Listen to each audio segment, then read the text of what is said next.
We're live. Good morning, YouTube on 216net. We're here with Julie Ford. We're going to be doing her premiere episode, Tools of Life with Julie Ford. So hang in with us, and we'll be starting in just a moment. And we'll go live here on Facebook. 3, 2, 1. And good morning, Facebook. We are coming live to you from 216net.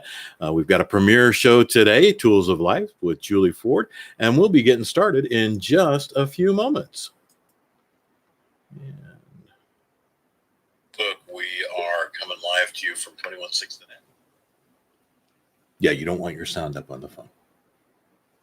And we are on the air. Good morning, everybody.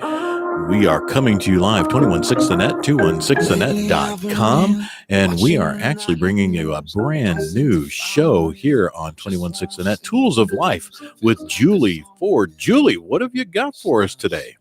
Good morning, Pete. I am so excited to be here for the premiere of Tools of Life with me, Julie Ford of Jewels of Life, the show that brings parents and teens enough uplift and levity to take us through Friday and the weekend and sift right on into Monday. We were talking, Pete, earlier about the fact that poor Mondays, they get such a bad rap. Everybody hates Mondays, and there are 52 of them. Let's stop that. I mean, that's a lot of time. That's a lot of life wasted. So if we can do anything we can to, bring up the poor Monday, it gets such a bad rap. It does. Everybody hates Mondays. Well, they start dreading it on Sunday. Right. And you're thinking, come on, I got to go to work. I hear that all the time. No. You get to go to work, because what happens if you don't? Right. Cool opportunities. You get to wake up. Waking up is pretty great. Putting your feet on the floor. Woohoo. So we're gonna bring some levity every Friday so that you can take that on into your weekend and bring those tools of life back on into Monday and really make them wonder what on earth has gotten into you. So a little bit about Jewels of Life. We've been supporting parents and teens as they navigate the challenges as well as the really rich discoveries of this stage. This stage also gets a bad rap, right along with the terrible twos and the terrible threes. When I tell people I have teens, especially teen girls, are like, oh my gosh, are you okay? And for parents, it's full of a lot of, this whole stage is full of a lot of remember whens and, oh boy, here we go. Hang on. I have two cousins who just have children heading into 13. And, as he stated on Facebook, I now have a teenager.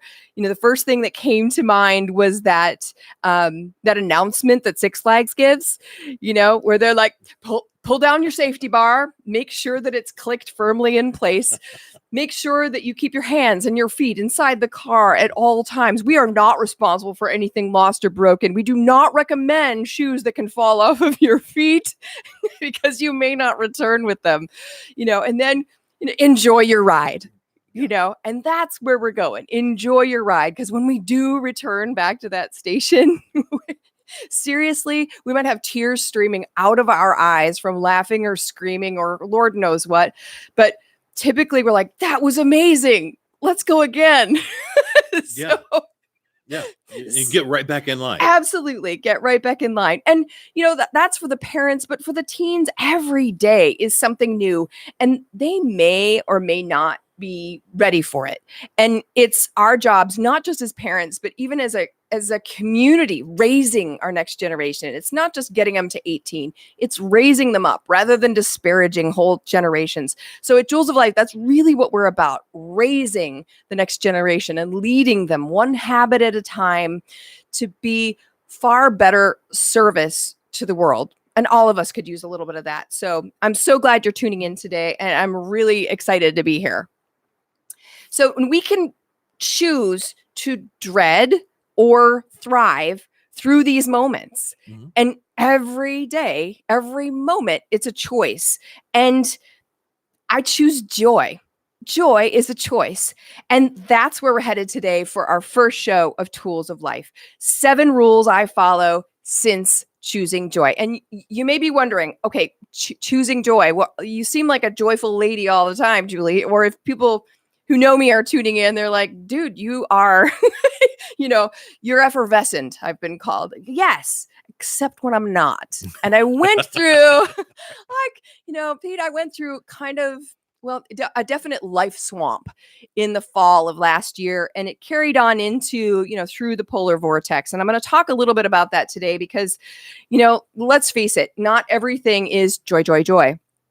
And so it takes sometimes those deep places to have us realize more joy, the deep, dark places, I should say.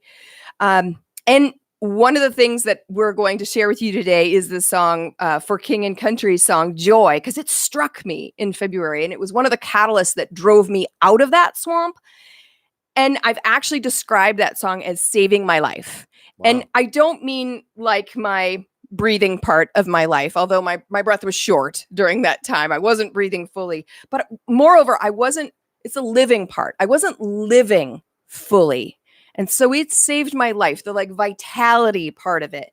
I'm a life coach. Wow. And been coaching for more than 20 years. And life's blood is one of my core values. All my clients know that we talk a lot about core values. And life's blood for me means that I value the sanctity of life and the spirit of truly living at every stage. And recently I talked on social media about that even includes seasons. And this is the first year that I haven't lamented closing our pool. We closed it yesterday.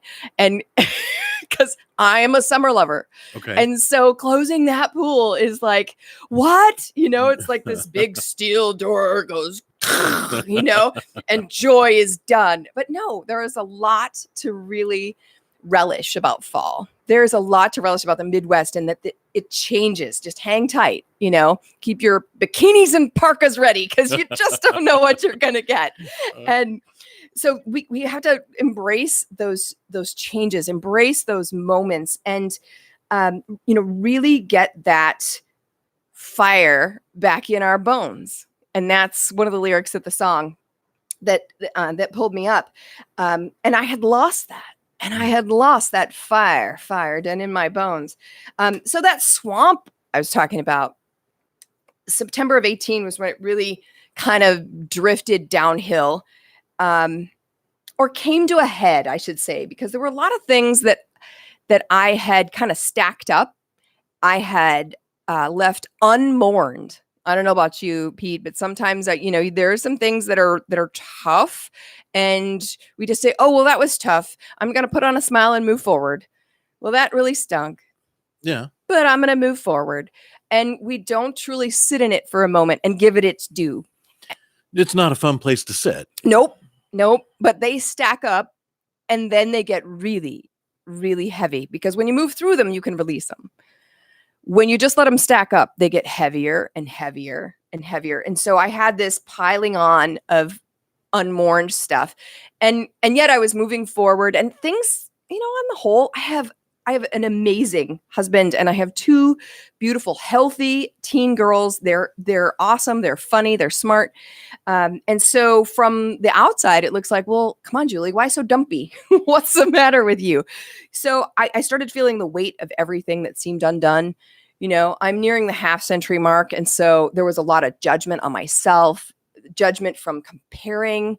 I should be further along. I had some failed business ventures. I had, some launches that just stunk. I felt like I had wasted a bunch of time. And I mean, I see you nodding, going, wait, we all do that stuff. Come on now. Yeah. Everybody goes through that. To me, that's just life. It is. Everybody has their own thing they go through. Yeah. Everybody, I mean, I've been through different businesses. I've been through different careers. I'm actually, very consciously phasing into a whole new career side for me that I haven't done. And so everybody goes through that stuff, and it can be unfun. Yep. But I'm exactly one of those people who are like, you know what? If I sit in this, I'm going to sit in it, and it's just going to get worse and worse and worse. So you know what? There it is. That happened.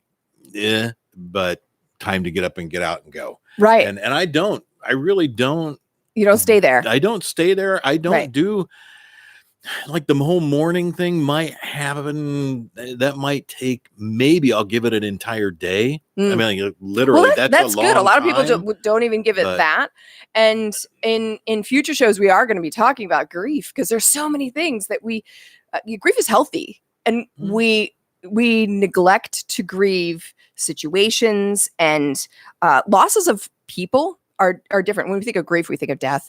So losses of people, losses of situations, losses of opportunities, they need a little bit of recognition so that then we can let them go. And I had moved around instead of through a lot of things.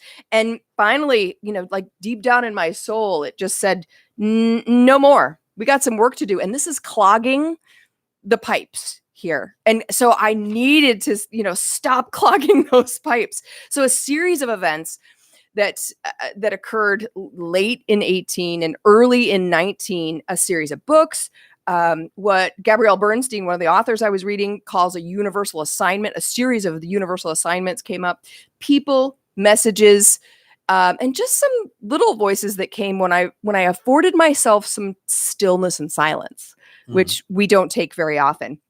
They brought me to know that I was supported from within and from a place beyond myself, something much more powerful than myself. And I didn't have to do it all. I didn't have to push.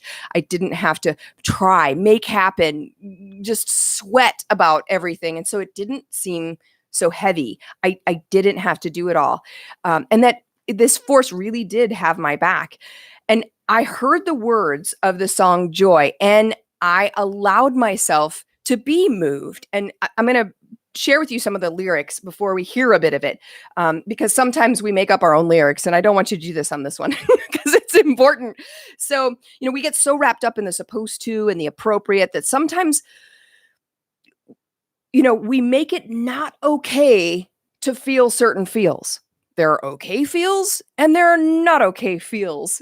You don't have time to cry right now. You don't have time to yell right now. That's not appropriate. Don't scream with joy. Bring that joy down a little bit. And so what this said to me is, let it move you. So the lyrics go, lately I've been reading, watching the nightly news, don't seem to find the rhythm, just want to sing the blues. Feels like a song that never stops. Feels like it's never gonna. Got to get that fire back in my bones before my heart turns into stone. So somebody please pass the megaphone. I'll shout it on the count of 3. 1, 2, 3. Hear my prayer tonight. I'm singing to the sky. Give me strength to raise my voice. Let me testify. Hear my prayer tonight, because this is do or die. The time has come to make a choice, and I choose joy. Yeah, back when I was young, my eyes were full of light, but now that I'm older, I live at the speed of light. Feels like the cycle never stops. Feels like it's never gonna. Got to get that fire back in my bones before my heart turns into stone. And this is the part where I really start to move. And so, Pete, let's hear it. A little bit of it here. Yeah, we can. I dare you not to move.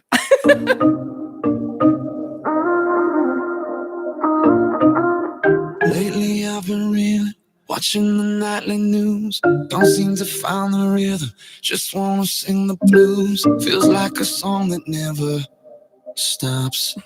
Feels like it's never gonna. Gotta get that fire back in my bones before my heart turns into stone. So when somebody please pass the megaphone, I'll shout it on the count of 3. Oh, hear my prayer tonight. I'm singing to the sky. Give me strength to raise my voice. Let me testify. Oh, hear my prayer tonight. 'Cause this is do or die. The time has come to make a choice. And I choose joy. Let it move you. Let it move.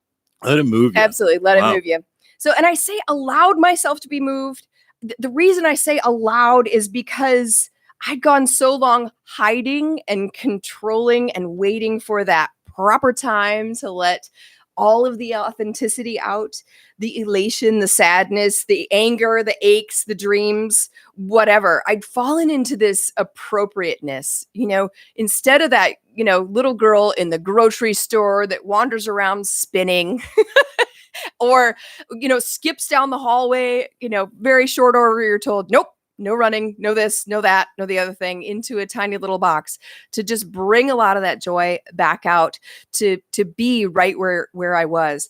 And I thought I'd surrendered to those emotions, but I'd only done a little bit. I realized that I'd only just begun to surrender those things. And I felt like a tremendous amount of permission, just this one song attached with this little bit of text from a book or something from a YouTube. And it all started to come together. And I was able to trust more and allow more. And the goodness, the greatness made itself seen to me. And I decided that it was because I stopped fighting it. It was always there, just like that river that flows of goodness. As long as you don't stand in the stream with your oar pushing against it, trying to walk against the current, it's always there. It's always there for you, just allowing itself. Now, and we'll come back to a little bit more of that in just a moment. As a reminder, you're listening to 216 The Net, 216thenet.com. You can listen to us online. You can listen to us by downloading the app. The 216 The Net app from your favorite app store works on any smartphone, tablet, pad. You can listen to us anytime you'd like. And of course, today we're listening to Julie Ford, a brand new show called Tools of Life. And Julie, thanks for joining us here on 216 The Net. Why don't you go ahead and continue on and tell us a little bit more about what you're talking about there? Absolutely. Thanks so much, Pete. So excited to be here. I just finished another book, one of the books that saved my thriving life, and by one of the authors, Gabby Bernstein, and the book's called May Cause Miracles. And she's a toolbox lady like me, likes to gather tools, pull them out, use them. And one of the tools at the end in her toolbox was seek to find joy in a joyless place. And I thought about that. And one of the places that helped bring me out of that swamp was my best friend's farm. Now, I wouldn't say my best friend's farm is a joyless place, but those of us in the Midwest can remember the polar vortex. It was not a joyful time. It was really kind of scary at times. And when you have to take care of a farm, it's dangerous. It can just, you have to go out and take care of these animals. We had gnarly ice everywhere. And my BFF was, her mom was in hospice at the time and she needed some help. And this universal assignment came to me and I ended up going to take care of her funny farm. 2 horses, a donkey, 10 chickens, 5 waterfowl, 4 dogs and a cat. And I just kind of took off and I knew I had to do it. And, in her, her farm in September is, she will, not be upset if I say is not a clean place. My children always come home filthy from it, but it sure is joyful. Like in September. In February, it had gnarly ice and I have frostbitten hands and feet. And I also have a fear of equine. So this was like not the perfect storm for joy. Okay. Doesn't sound like it. No. And it was a sad time. Her mom was beautiful, absolutely wonderful soul. And, so I thought to myself, this has to be done, but not a joyful place at that moment. And yet I went there and my heart was full of service and I knew that I could make an impact. I could move that dial. And so it did become joyful. So finding joy in the joyless place. And, I came up with these 7 rules after choosing joy. And I didn't realize I actually had them until just recently. And I wrote them down to share with you. So I'm hoping that this will help somebody. First rule is to gather smiles at places like the grocery store. One of my favorite places, Aldi. Why? You go to that parking lot and it is a cornucopia of society. You've got a Porsche, a work truck, a beater car, and everything in between. Inside, you've got babies crying, tired people, and and hungry people, and one lady in a fur coat picking up chocolate and wine because she is just sneaking in there because it's just so good and she can't get it anywhere else. And she will tell everybody her excuse about that as she gets it because she just can't resist it. But at Aldi, I go to collect smiles. Why? Because everybody's usually a little bit grumpy. And if I can lift their day just a little bit more, it lifts my day by tenfold. So I go in to collect smiles. I let somebody ahead of me. I make sure that, if somebody drops something, I help them pick it up. If they look lost, hey, what are you looking for? Maybe I know where the thing is. It doesn't take much. It doesn't cost a thing. And yet it raises the joy, the vibe, the energy in the place tenfold. Rule number 2, I start the day asking, how can I serve? And then I listen, like sit in a stillness for at least a minute and listen. One of the things that I learned was when you're feeling helpless, help someone. So it could be as little as that quarter or little messages or sending someone a text of something funny that you know they could identify with. But if right after you open your eyes, you can think to yourself, what would you have me do? Where would you have me go? What would you have me say and to whom? And then listen before you put your feet on the floor. And then go do that thing. So that's rule number 2. Start the day asking, how can I serve? The third rule, I open my palms to receive gratefully. And this may seem kind of crazy, but then I notice the tiny miracles and say thanks for them. So the universe is always conspiring in our favor. Mm-hmm. When we let it, that's that whole river thing. When we let it, we get in the way with our overthinking, our over pushing, our overdoing, our over trying. When if we just got in the raft and let it flow down the river, we might do a little better and see some awesome scenery and see what's supposed to be coming next just for us. But we have to let go.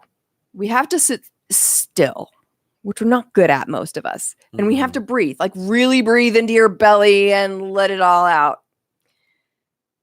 And bring in that goodness for a change. So a lot of us, like if you could see me online, I'm holding my fists just like ready for a fight, balled up fists. And we hang on so tightly to control things and make sure that they're happening and trying hard, and we furrow our brows.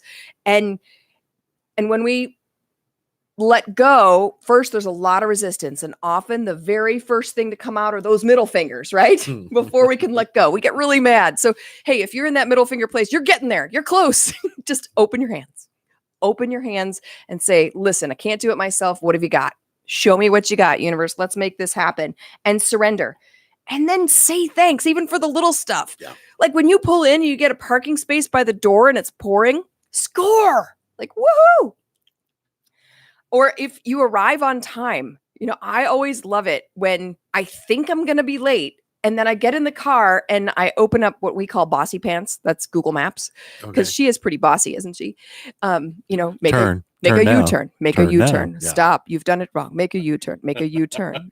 Take a left. I said left. So,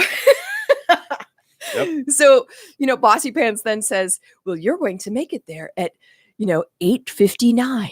And I'm like, stop it. That's awesome. I'm going to make it there at 8:59. Anybody else go, game on. It's going to be 8:57. Argue with your Bossy Pants. So, all right. That's rule number 3, open palms. Rule number 4 that I adopted was choosing all day long, or rather re-choosing. It's the course correction piece. So when I'm choosing from a fearful place, I completely limit myself, or a judgmental place, because fear and judgment aren't loving or joyful. So, and they also invite in more fear and more judgment. Yeah, and misery loves company. Yeah, absolutely. Yeah. So why would we do that to ourselves? That's like absolutely no fun. So the first thing though is if you realize I'm sitting in fear, yikes, I'm doing it again. The first thing that we do is disparage ourselves for sitting in fear. So we judge ourselves for judging ourselves. So, okay, don't do that. It's notice without judging yourself more, because that's something my pal Gabby calls the judgment cycle. It's more like a cyclone that goes down and takes you down into the spiral and into the bad vortex. So instead, notice the thought, say, I forgive that thought, and I'm going to choose again, because I get to course correct 1,000,000 times a day, sometimes 8 times in a minute. I can forgive the thought and try another one. Try one that's more joyful. So simplified, if we go back to our song Joy, it's I choose joy. Let it move me. Let it move that dial. I choose joy. And on top of that, all right, so you get the parking space in the front. You say, that's awesome. And then you walk in and you're so excited about that. You smile, you get another smile back. That's another awesome thing. Hey, it could be sleeting, but it's not. It's just raining. Score. Take that spiral upward. You can take the spiral. All right, rule number 5. See obstacles as detours in the right direction. Now, back to driving with Bossy Pants, a lot of times she'll tell you about those detours, like, okay, the bridge is out up here. And sometimes you know why. Sometimes you just don't. It's unexpected. And all of a sudden there are barricades up and you're like, but this is the way I want to go. You get those fists balled up again and you're like, no, I'm going to do it my way, and, detours aren't just there to annoy us. They are actually there to save us from some stuff. Sometimes the bridge really is out. You keep going, dude, and it's going to be a wild ride, like a bridgeless trip. And so often, though, I'll be like, nope, I can get through. I go around the barricades, go through the incredibly bumpy, gnarly road, the oily road, and then realize that, nope, they meant it. This road is closed. It's not going to work. And you just wasted 15 minutes trying. And now you got to turn around. So, yeah, I just say to myself, next time, maybe listen to the universe there. That was, when we're not talking about real detours, when we're talking about something doesn't happen the way we wanted it to happen. You don't get that job. You don't get the client you wanted. Your kid doesn't perform in a way that they wanted to. You can help them with this as well. Sometimes it's a whispering or a clobbering you on the head if you're not listening again and again and again and making the same, hit, like in the Bee movie, this time. He's trying to get out the window and he thinks it's going to be different every time he hits his head. Yeah. No. I keep saying, I know a better way. When if I sat and listened, the universe knows a better way. Just trust it. Just trust it. Now we're coming up on our 3-minute mark. Can you believe it? So I know we've still got rules 6 and 7 to go. We got it. They are quick ones. Cool. All right. So rule number 6 is grace. Forgiving everyone, forgiving all things, especially yourself. I mean, we make, it's a toughie. Yeah. It's a toughie. We make mistakes. We make little ones.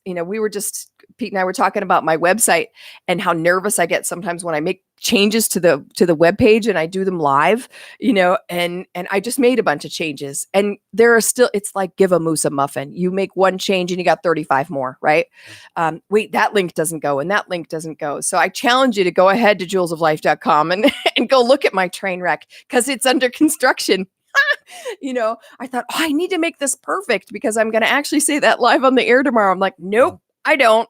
Go see my train wreck. And if you find a deal that I no longer offer, call me on it. I might offer it.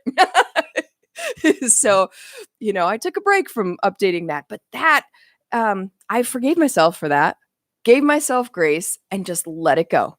Open those palms again and just let it go. Let go of perfection. And I practice empathy too, because when I find mistakes on other people's sites, I'm like, hey, they might be in the middle like I was in the middle, or while driving, or while in line. All of those things, give grace. Rule number 7, take winventory every night. Now, what's winventory?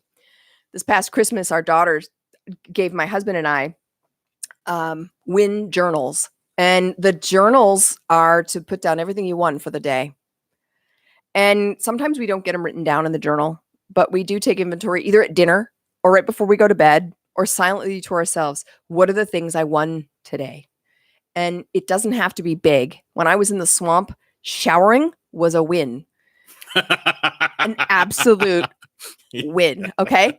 A load of laundry. It would be. Yeah. A load of laundry. Win. Can you bring us in? We've got about, maybe 15 seconds. All right. Here for some folks. We will be back in the next 7 weeks with each rule. So please come back and join us. I would love your feedback on Facebook. Thanks so much for joining us. I'm Julie Ford with Jewels of Life.